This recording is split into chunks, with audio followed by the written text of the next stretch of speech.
A Home Office report examining anti-drug policies around the world has suggested there is no link between the severity of penalties and the level of drug use.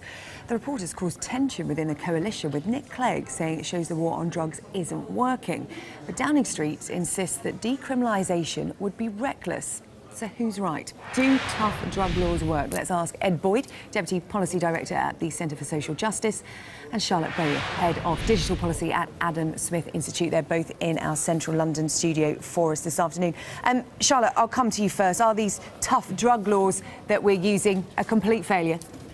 Well, they're definitely not seen to be a success, certainly. This is a really exciting report because it highlights for the first time we've had a change in Home Office statement.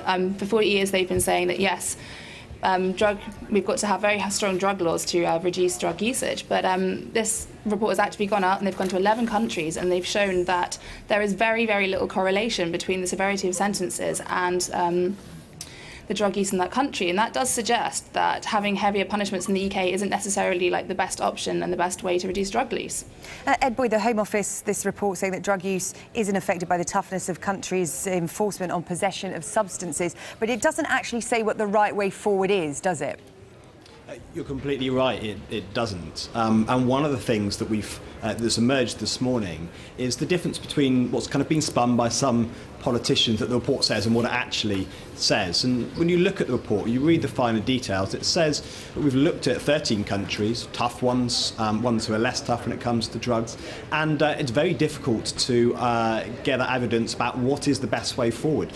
In some cases, say Japan, they've got a very tough approach and there's very little drug use. In some cases with Portugal, they haven't seen drug use necessarily increase massively with the reforms that they've had. So it's important not to draw too much from this report because it doesn't lead to any recommendations or conclusions. But I think what we can draw from is off the back of the research that the Centre for Social Justice have been doing. We've seen that the public are against decriminalisation. The former addicts are against decriminalisation. Those working for them are also against this as well, and with good reasons, with fears that will increase use and increase the number of addicts, which, as we've seen from our research, we hear regularly of people how addictions have destroyed people's lives, how it's destroyed their families and torn them apart, as well as their communities. So we need to look at the evidence, but the evidence isn't saying we should decriminalise here, so we should follow that. The evidence isn't saying we should decriminalise, Charlotte. Would you agree with that? As we're saying that this report, you can draw your own conclusions, really, because it doesn't give us any firm ones. Oh, absolutely. I mean, I think it's actually incredibly important that we do a wide-scale review into our drug laws. We haven't touched our drug laws in years. They're having a debate on this in Parliament today, and I think it's absolutely essential that we actually have a review to look at what the actual costs and benefits with our laws are there. We've had Home Office internal reports look and they say we actually have absolutely no idea whether our drug laws are working. We have no idea of the actual costs. Evaluations between departments just simply don't exist. It's not linked up. And as Ed said, I think it's very embedded in cultural norms. So we can't say that decriminalisation would result in an increase in addicts because we simply do not know. And since the introduction of the Misuse of Drugs Act, we've had drug use rise exponentially since the 1970s. It's now falling, but that's not necessarily down to better enforcement. That could be down to cultural changes, better education, and there's a whole thing, list of things which we really seriously need to look at instead of just writing off decriminalisation. We need a very serious look into whether that or legalisation would be a viable option. Ed Boyd, do you think the UK would be brave enough to decriminalise at least some drugs? I mean, you do have to look at British culture. There was that whole debate when it came to licensing laws and our attitude to alcohol. You look at, countries like France and Spain, they don't have the binge drinking culture we have. So is part of the issue here trust of the people to, if we do decriminalise drugs, to use them responsibly? I think if you're talking about governments being brave, I think they need to be brave to realise you have to go against sometimes what a loud minority are saying and be very careful with how we change drug laws. We know that the majority of people, 61% of the UK's population, are against decriminalisation. And we also know that sort of just under a third of young people would consider taking drugs for the first time if we decriminalise. And these are things that should concern government. And if they want to be brave in investing in one area that we know will make a difference, it's in making sure there's far better treatment that's available right now. we have some of the highest levels of addiction throughout the whole of Europe. We have the highest levels for heroin and crack cocaine across Europe, and yet we invest some of the smallest amounts when it comes to helping people recover. And we know that the best abstinence-based recovery centres can get 2/3 of people clean within 12 weeks for a very reasonable sum. So if we want to be brave, we should be actually saying, let's give these people a second chance. When we shouldn't be saying, let's have a free fall in drugs, let's make them more widely available, because the consequences for our society, especially the poorest parts, could be dire. Yeah, Charlotte, are we looking at this the wrong way round? We're talking about decriminalising drugs. Should we be looking more at putting resources into rehabilitation and education programmes and combating the knock-on effects of drug use? We should absolutely be doing both. I think you're not going to have a successful campaign unless you look at this holistically. One of the reasons Portugal's decriminalisation experiment has been so successful is because they teamed it with a whole other host of health policies to treat people in a very wide-ranging sense of the word. And I would actually argue that a lot of the harms associated with drugs come from their illegality. A lot of the addiction comes because people can't reach out for help. A lot of the dangers and the deaths are because people don't actually know what they're taking.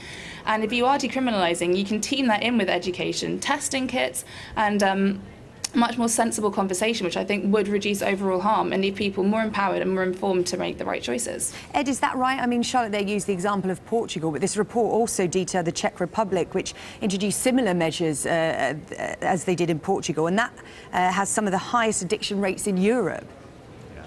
I think it's really difficult when we start dabbling with making drugs more widely available and potentially increasing in use. I mean, just take the so-called soft drug of cannabis, which we know is getting a lot stronger every single month, every single year.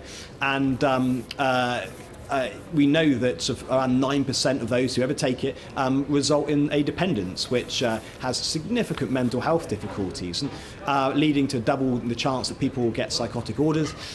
So when we look at increasing use, it's not so much actually a lack of understanding of what's in them. We know what's in them, we know it's dangerous, and we know it's ruining lives. So we should be looking to have as few people taking drugs as possible and as much help as possible to help those who have become addicted to recover, to get back on with leading as full and purposeful life they can after they have recovered from addiction. But Charlotte, would there be benefits to legalising a drug like cannabis? You take it away from organised crime, its production, use and effects could be monitored safely.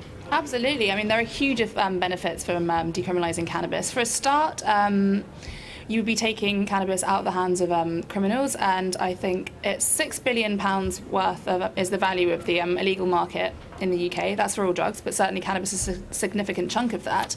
You would also have the benefit of being able to regulate dosage sizes. You could perhaps nationalise production so you know exactly what's going into it. In fact, one of the reasons why cannabis has been getting stronger and stronger over the years is because it is pushed underground, and dealers have an incentive to be creating gram for gram the strongest product they do, because when they're caught with it, they're being prosecuted no matter what. So there really is, if you bought it under a different system, like we have in Amsterdam, you have a menu, you have a choice, you can look at what type of marijuana it is you're smoking, and I think a lot of those harms would be reduced and monitored, yeah. Ed, would you care to reply to that? I'd love to. I think one of the assumptions that built on is a bit of a myth, and it's that if you legalise something, the black market just magically disappears. And we know that's not the case. If you look at a legal market, whether it's for legal highs, whether it is for methadone, which the government prescribes to people to help them get over heroin addictions, there are still black markets for these areas right now. There's a black market for alcohol, for tobacco as well. And the idea that this would just go away and we'd be able to tax everything and regulate everything through the government, I think it's unlikely to happen. I think you've got to combine that with the fact that cannabis, especially now it's getting stronger and stronger, is not harmless. We know that from talking with those actually helping people to recover from significant cannabis addictions, those dealing with the mental health effects that come off the back of it. And I think before we make these more widely available, we've got to do more to try and make sure fewer people are using. I think just by legalising, by decriminalising, we know that people have said they'll use more. It doesn't seem like the right way to go. OK, well, that Commons debate on drug policy underway right now, but we have to end our debate here. Ed Boyd and Charlotte Bowyer, thank you very much for joining us here on Sky News this afternoon.